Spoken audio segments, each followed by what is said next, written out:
بسم اللہ الرحمن الرحیم۔ السلام علیکم ورحمۃ اللہ۔ میں تم سے اور بچوں سے بے پناہ محبت کرتا ہوں۔ جانتا ہوں تم لوگ سخت حالات میں ہو، فاقے کاٹ رہے ہو، مگر میں یہاں بیٹھ کر کچھ نہیں کر سکتا۔ بس اتنا کر سکتا ہوں کہ کھانا پینا چھوڑ دوں تاکہ خود کو تمہارے ساتھ تو محسوس کروں۔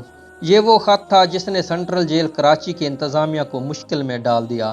خط لکھنے والا قیدی بھوک ہڑتال کر چکا تھا۔ انتظامیہ کوشش کے باوجود بھوک ہڑتال ختم نہ کرا سکی تو اعلیٰ حکام کو مطلع کیا گیا، جس کے بعد اس معاملے کی انکوائری ایک نوجوان پولیس افسر کے پاس آ گئی۔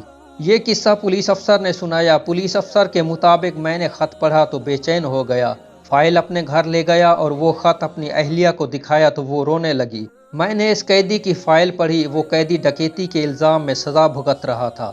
حیرت انگیز بات یہ تھی کہ جن کے گھر میں ڈکیتی ماری تھی انہوں نے مقدمہ کیا اور نہ تھانے آئے۔ سب کچھ سرکاری مدیت میں ہوا اور ملزم کو سزا ہو گئی۔ میں اگلے ہی روز ملیر میں اس قیدی کے گھر چلا گیا۔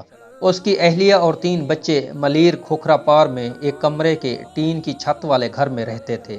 صحن ایک کونے میں چولہا رکھ کے کچن اور دوسرے کونے میں چادر کے پیچھے بالٹی اور اینٹیں رکھ کر واش روم اور ٹوائلٹ بنایا گیا تھا۔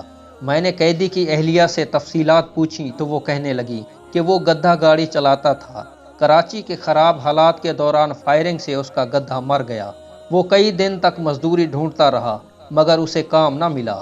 ادھر بچے بھوک سے بلک رہے تھے، محلے والے مدد کر رہے تھے مگر کب تک؟ جب زیادہ تنگ ہوئے تو میں نے اسے کہا کہ کہیں سے بھی راشن لے آؤ ورنہ میں بچوں کو مار دوں گی۔ وہ خاموشی سے چلا گیا اور پھر شام کو اطلاع آئی کہ ڈکیتی مارتے ہوئے اسے پولیس نے گرفتار کر لیا ہے۔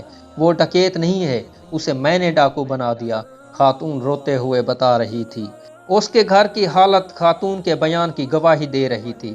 میں وہاں سے نکل کر اس گھر میں گیا جس میں ڈکیتی ماری گئی تھی۔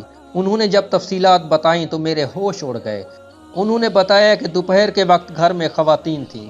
وہ شخص پستول لے کر گھر میں داخل ہوا اور خواتین کو ایک جانب جمع ہونے کا کہا۔ بزرگ خاتون خانہ نے کہا کہ کسی کو کچھ مت کہنا، زیور اور رقم اس الماری میں ہے، وہ لے لو۔ مگر اس نے کہا مجھے رقم نہیں چاہیے، میں بدتمیزی نہیں کرنا چاہتا، اس لیے شور مت مچانا، مجھے صرف یہ بتائیں کہ کچن کس طرف ہے۔ خاتون خانہ کا کہنا تھا کہ انہوں نے حیرانی اور پریشانی سے اسے کچن بتایا۔ وہ شخص کچن میں گیا، ہم سے ایک چادر لی اور کچن میں موجود راشن چادر میں جمع کر کے روانہ ہو گیا۔ جاتے ہوئے ہم سے معذرت بھی کر کے گیا۔ خاتون خانہ نے کہا کہ ہم تو حیران رہ گئے تھے اور خاموش ایک دوسرے کو دیکھ رہے تھے کہ اچانک باہر شور ہوا۔ ہم نے پتہ کیا تو معلوم ہوا کسی محلے والے نے مشکوک حالت میں چادر میں سامان سمیٹے اس گھر سے نکلتے دیکھا تو شور مچا دیا، جس پر محلے والوں نے اسے پکڑ کر تشدد کا نشانہ بنایا اور پولیس کے حوالے کر دیا۔ خاتون خانہ اور اس کے گھر کے مردوں کا کہنا تھا کہ طریقہ واردات اور صرف راشن چوری کرنے سے ہمیں اندازہ ہو گیا تھا کہ وہ شخص ضرورت مند ہے، اس لیے ہم اس شخص کے خلاف تھانے گئے اور نہ مقدمہ کرایا۔ میں نے متعلقہ تھانے کے ایس ایچ او کو بلایا تو اس نے بتایا کہ محلے والے پکڑ کے لائے تھے۔ اس نے اعتراف بھی کیا ہے کہ ڈاکہ مارا ہے اور اس کے پاس سے جو پستول برآمد ہوا وہ نکلی تھا۔ مقدمہ کرانے کوئی نہیں آیا تھا تو ہم نے سرکاری مدیت میں مقدمہ عدالت میں پیش کیا اور عدالت نے سزا دے دی۔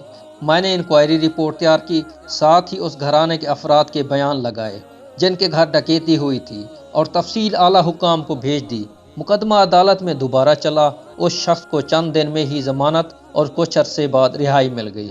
وہ شخص رہا ہوا تو میں نے اسے کہا کہ آئندہ ایسی حرکت مت کرنا اور اسے کچھ رقم دینے کی کوشش کی تو اس نے رقم لینے سے انکار کر دیا اور کہنے لگا مجھے کہیں مزدوری دلوا دیں۔